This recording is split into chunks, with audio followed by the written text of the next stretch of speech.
살면서 광야에 한번 가보신 적이 있으십니까? 저는 없습니다. 혹시나 사막 같은 곳, 들풀이 있는데 싹이 자라지 않는 곳, 비가 오지 않는 그런 가문 곳에 가보신 적이 있으신가요? 그렇습니까? 네. 실제로 광야라는 곳에 가보신 분도 있고 가보시지 못하신 분들도 있지만 진짜 광야는 아니더라도 내 삶 속에 광야였던 시절은 누구나 하나쯤은 갖고 계실 거라 생각합니다. 그때 생각하면 억울하고, 그때 생각하면 눈물 나고, 그때 생각하면 후회되는 시절, 광야 시절입니다. 지나온 시절일 수도 있고 어쩌면 지금 그 순간을 보내는 분들도 계실 수도 있는데요. 이 광야라는 것이 어떻게 보면 사람들끼리 얘기하는 그냥 너도 잘 지나오면 지나갈 수 있을 거야. 조금만 힘내. 이렇게 그냥 지나갈 것이 아니라 우리는 그리스도인으로서 하나님께서 주어진 생명과 삶의 여정을 살아가고 있는데 그 한 부분에서 광야를 지내고 있다면은 이것은 그냥 내가 운이 나빴던 것이 아니라 분명히 하나님의 계획하심이 있었을 겁니다. 심지어 그 광야까지도요. 그런데요, 하나님께서는 광야로 사람을 내보시는 일이 흔한 일이었습니다. 하나님께서 광야로 사람을 보내는 일이 흔치 않은 일이 아니라 누구나 겪게 되는 것처럼 마치 당연한 일인 것처럼 하셨던 일이었습니다. 대표적으로요, 하나님께서 에덴 동산에서 내쫓으셨던 것, 이거는 완벽한 광야입니다. 그들이 얼마나 좋은 곳을 찾게 되더라도 그들이 겪었던 하나님과 함께 있었던 에덴 동산보다 부족함으로 어디를 가더라도, 좋은 곳에 가더라도 광야를 느낄 수밖에 없었습니다. 게다가 심지어 하나님께서는 분명하게 말씀하셨습니다. 너가 아이를 낳을 때 고통받아야 돼. 삶의 시작부터 쉽지 않다는 걸 느껴야 돼. 그리고 너가 먹을 때, 마실 때 땀 흘리면서 노력해야 간신히 먹을 수 있을 거야. 광야야. 너가 앞으로 살게 될 것은 광야야. 하나님께서는 이렇게 말씀하시고 내보내셨으니까요. 그렇다면 광야는 어떻게 하면 좋을까요? 하나님께서 우리에게 주신 이 광야를 어떻게 받아들이면 좋을까요? 오늘 말씀 속에서 보면요, 우리처럼 광야에 한 사람이 있습니다. 이 사람의 모습을 보니까요, 패션이 아주 독특합니다. 낙타 털옷을 입고 허리에 가죽띠를 띠고 메뚜기와 석청을 먹더라. 사람이 어떤 옷을 입고 무엇을 먹었는지에 대한 성경 기록은 다양하게 있을 수도 있지만 세례 요한의 이 기록은 아주 특별하게 느껴집니다. 낙타 털옷을 입고 허리에 가죽띠를 띠고 메뚜기와 석청, 돌에 있는 꿀단지에 있는 꿀을 말하는데요. 이렇게 먹는 것이 세례 요한의 특징이었다고 합니다. 그렇다면 세례 요한은 왜 그 광야에서 낙타 털옷으로 옷을 입고 가죽띠를 띠고 메뚜기와 석청을 구해서 먹고 있었을까요? 특별한 행동을 하고 있는 것을 보면 그 사람이 특별한 마음이 있었기 때문에 그렇게 행동했다는 것을 알 수가 있습니다. 세례 요한은 어떤 마음이었길래 광야에서 이렇게 입고 먹고 있었을까요? 세례 요한의 마음을 알아보려면 그 사람이 하는 말을 들여다보면 됩니다. 사람들은 저마다 보여주고 싶은 모습을 보여주고 싶어서 자신이 하는 말들을 읽지만 한 30분 정도만 대화를 하면 자신의 마음 깊은 속에서 가장 관심 있는 것을 얘기하기 시작한다고 해요. 그런데 세례 요한이 이 광야에서 평생을 두고 계속해서 끊임없이 외친 말이 있다면 그게 세례 요한의 마음속 깊이 새겨진 자신의 생각일 겁니다. 마음일 겁니다. 그리고 그 마음이 그를 광야에서 낙타 털옷을 입고 가죽을 띠고 메뚜기와 석청을 구해다 먹게 했겠죠. 그가 했던 말은 이 말입니다. 회개하라, 천국이 가까이 왔느니라. 회개하라, 천국이 가까이 왔느니라. 세례 요한은 이 말을 거듭해서 외쳤습니다. 그런데 사실 조금 다른 복음서에서 보면요, 회개하라 천국이 가까이 왔느니라 라는 말이 다르게 표현이 되어 있는데요, 마태복음 같은 경우에는 이렇게 적혀 있습니다. 독사의 자식들아, 누가 너희를 가르쳐 임박한 진노를 피하라 하더냐. 회개에 합당한 열매를 맺고 속으로 니들의 아브라함의 자손이라고, 하나님께서는 돌들도 아브라함의 자손으로 만드실 수 있다. 하나님의 도끼가 나무 기둥에 이미 올려져 있으니 당장 속히 회개하라고 외치고 있습니다. 세례요한이 입고 있던 옷이 낙타 털옷이고 가죽 메뚜기 석청인 것처럼 그가 내뱉는 말들도 거침없는 야성을 갖고 있는데요. 세례요한은 끊임없이 머릿속에 회개라는 것을 품고 있었던 것 같아요. 그리고 그가 말했던 독사의 자식들아, 이게 최대로 나쁜 거거든요. 그냥 짐승 같다가 아니라 너의 영혼이 죄악에 추악하고 다른 사람을 죄악에 빠뜨린다 할 정도의 상징인 뱀, 그 중에도 독사의 자식들아 라고 얘기하는 걸 보면 세례 요한이 죄에 대해서 뉘우쳐야 된다는 거에서 아주 심각하게 고민하고 있었던 것을 볼 수 있습니다. 그리고 그가 그런 말을 할 수밖에 없었던 게요, 당시에 예수님께서 예루살렘 성전으로 가셨을 때 예루살렘 성전의 모습도 추악한 죄로 가득 찬 모습이었거든요.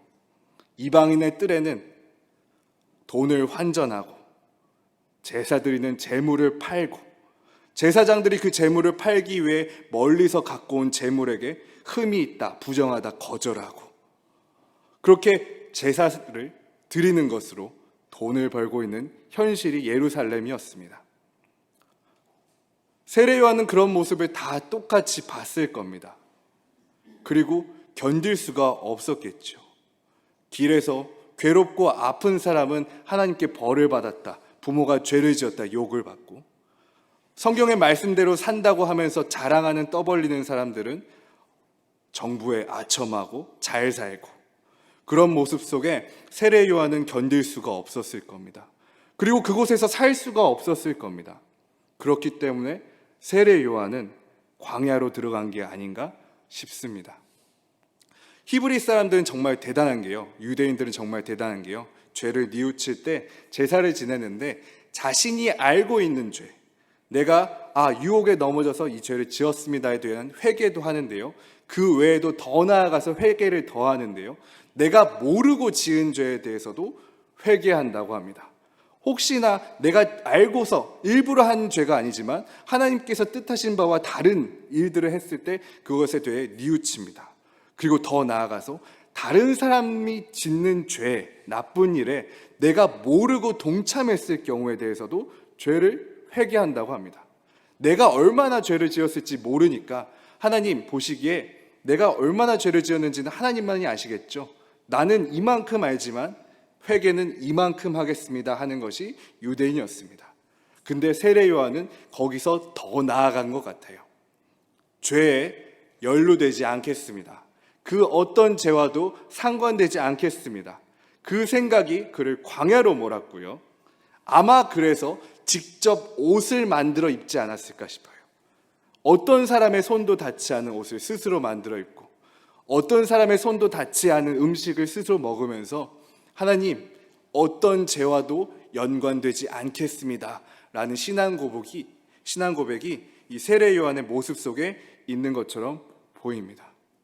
세례 요한은 정말로 죄와 끊임없이 계속해서 싸웠습니다. 하나님께서는 세례 요한을 이렇게 말하십니다. 광야에 외치는 자. 어떤 것을 외쳤을까요? 하나님 용서해 주세요. 하나님 회개하겠습니다. 그리고 더 나아가서 회개하라고 이야기하면서 잘못된 예루살렘과 잘못된 이스라엘 사람들에게 죄를 뉘우칠 것을 이야기했습니다. 천국이 가까이 왔느니라. 좋은 날이 오는 것이 아니라 천국이 가까이 왔느니라. 하나님의 심판이 얼마 안 남았다. 지금 너무 행복하고 즐거운 날이 계속될 것 같지만 언젠가 너의 추악한 모습이 하나님께 드러날 것이고 너가 그가 스스로 책임져야 되는 날이 오고 있다라고 세례 요한은 외치고 있었습니다. 광야에서 자신의 죄와 이스라엘의 죄와 싸우면서요.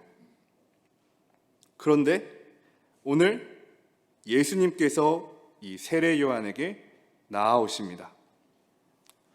세례 요한에게 나아오셔서 예수님께서 하셨던 일은 세례 요한에게 그동안 고생했다, 내가 너를 인정하고 네 죄가 깨끗해졌노라 하고 세례를 주시는 것이 아니라 오히려 예수님께서 세례 요한에게 세례를 받으셨습니다. 어떻게 그럴 수가 있을까요? 세례 요한은 예수님께서 오셨을 때 알아봤고 제가 세례를 받아야 되는데요, 어떻게 그렇게 하십니까? 라고 대답했습니다. 그런데 예수님께서는 세례를 받으셨어요. 왜냐? 이것이 하나님께서 뜻하신 바니까. 여기서 세례 요한이 갖고 있던 말씀에 대한 생각이 예수님과 만나게 됩니다. 세례 요한은 그동안 성경 말씀에 대해서, 구약에 대해서, 죄에 대해서 계속해서 생각했던 것처럼 보입니다. 이렇게 살면 안 돼. 말씀 속에서 이렇게 살면 안 된다고 적혀 있어.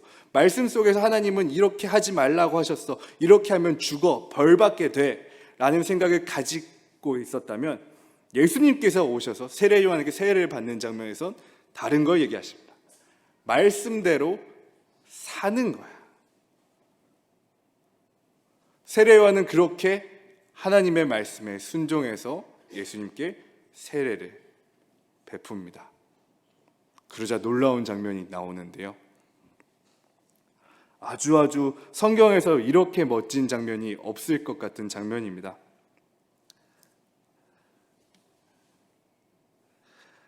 하늘로부터 소리가 나기를 너는 내 사랑하는 아들이라 내가 너를 기뻐하노라 하시니라.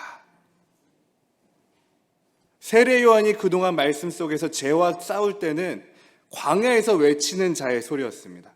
내 소리, 광야에서 고통받는 소리, 절규하는 소리.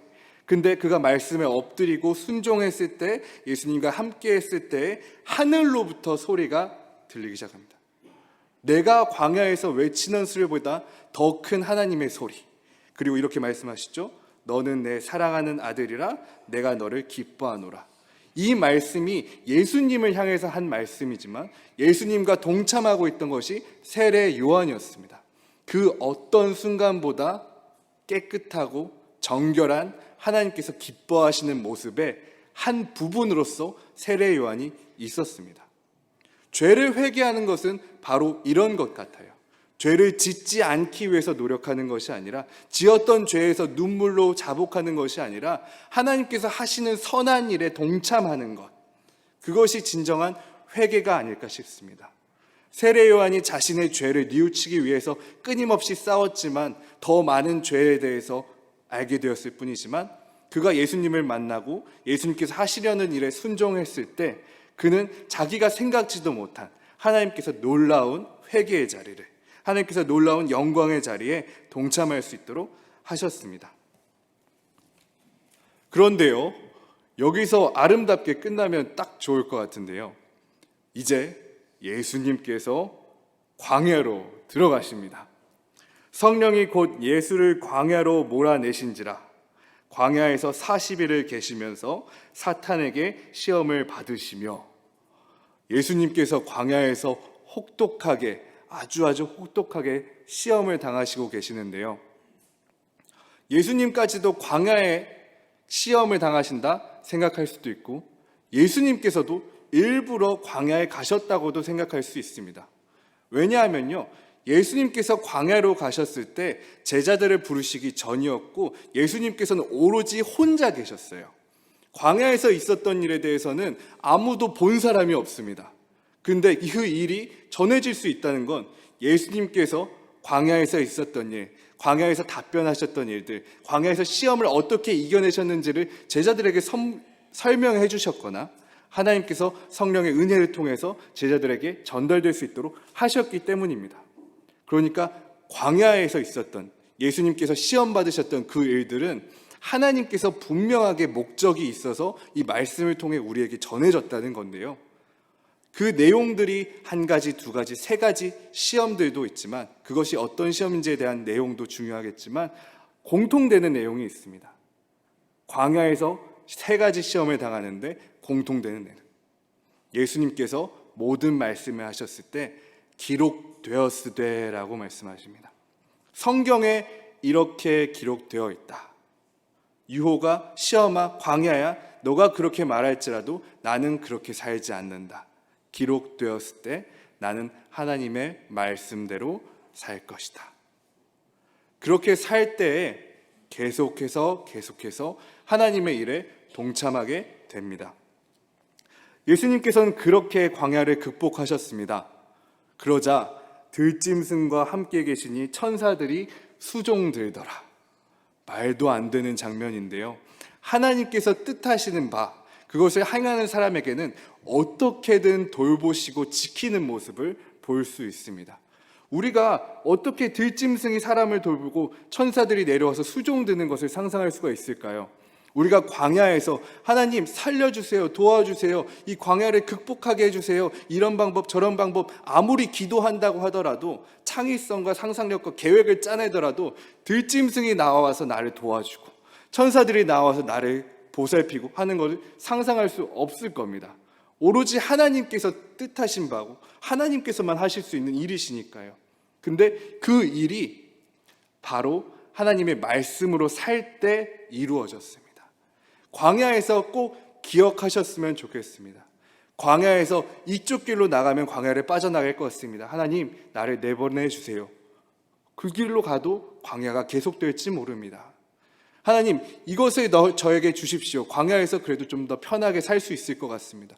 그것이 있더라도 광야는 계속 광야일 겁니다. 오히려 더 괴로울지도 모릅니다. 그런데 하나님, 이 광야에서도 하나님의 말씀대로 살 수 있도록 지켜주십시오. 도와주십시오. 그리고 내가 그 말씀대로 살 때 하나님께서는 그 광야에서조차도 들짐승과 천사들을 통해서 그 광야에서조차도 하나님 나라가 이루어지는 것을 겪을 수 있도록 하실 겁니다. 광야는 그렇게 극복하셨으면 좋겠습니다. 광야는 그대로 두고 광야에서 도망치는 것이 아니라, 광야를 떠나는 것이 아니라 그 광야에서 하나님의 말씀대로 견디고 그 광야조차도 하나님의 나라로 만드는 예수님 같은 여러분이 되셨으면 좋겠습니다. 요한이 잡힌 후 예수께서 갈릴리에 오셔서 하나님의 복음을 전파하여 이르시되 때가 찼고 하나님의 나라가 가까이 왔으니 회개하고 복음을 믿으라 하시더라. 예수님께서는 광야에서 나오셨습니다. 왜냐하면 그 광야는 더 이상 광야가 아니고 하나님의 나라가 이미 이루어진 곳이니까요. 예수님께서는 나오셔서 이제는 자신의 광야가 아니라 다른 사람의 광야로 찾아가시기 시작했습니다. 사막은 아니고 광야는 아니지만 사람들 사이에서 광야를 겪고 있는 사람, 모두가 행복한데 홀로 비를 맞고 있는 사람, 모두가 건강한데 홀로 걷지 못하는 사람, 모두가 자신들이 거룩하다고 얘기하는데 귀신 들린 사람 찾아가서 그들의 광야에서 예수님께서 이렇게 말씀하셨습니다. 세례 요한도 똑같은 말을 했었는데요. 회개하라, 천국이 가까이 왔느니라. 같은 말이지만 예수님께서 하셨을 때 전혀 다른 의미가 있습니다. 세례 요한이 했을 때는 회개하라, 너가 죄를 지었으니 회개하라, 천국이 가까이 왔느니라, 하나님의 심판이 곧 임한다. 하지만 광야를 극복하고 하나님 나라를 품고 오신 예수님께서 하셨던 회개하라, 천국이 가까이 왔느니라. 마음을 돌이켜, 괜찮아, 내가 왔잖아. 하나님의 말씀이 너한테 찾아왔잖아. 너가 이대로 살면 돼. 하나님의 나라가, 구원이, 천국이 너한테 찾아왔단다. 더 이상 너는 광야에 있지 않아. 내가 왔잖아. 예수님께서는 이렇게 말씀하셨습니다. 우리가 이 말을 품고 살 수 있었으면 좋겠어요. 세례 요한이 했던 것처럼 회개하라, 천국이 가까이 왔느니라. 이 말을 하는 것도 예수님께서도 하셨던 것처럼 회개하라, 천국이 가까이 왔느니라. 모두 같은 말입니다. 모두 맞는 말이고요. 그럼에도 불구하고 광야에서 하나님 나라를 겪을 수 있는 예수님께서 하셨던 것처럼 마음을 돌이켜, 멈춰, 괜찮아. 광야지만 여기 예수님께서 찾아오셨어. 여기 예수님께서 너를 만나러 오셨어. 여기 광야지만 하나님의 나라가 너를 구하러 왔어. 너를 찾으신단다. 말씀할 수 있는 우리가 될 수 있었으면 좋겠습니다. 예수님께서는 광야에서 나오셔서 다시 다른 사람의 광야로 찾아가셨습니다. 광야에서 여러분들도 나오셔서 그 광야를 하나님의 나라로 아름답게 빚으신 후에 또 다른 광야로 찾아가셨으면 좋겠습니다. 여러분들이 다른 사람의 광야에 찾아갈 때 하나님께서 증명하실 겁니다. 하늘로부터 소리가 들려서 얘가 내 아들 예수처럼 행동하고 말하고 사는 나의 딸이란다. 나의 아들이란다. 내가 이 아이를 기뻐하노라. 여러분이 가는 곳마다 하나님께서 기뻐하는 소리가 울리는 곳이 되기를 축복합니다.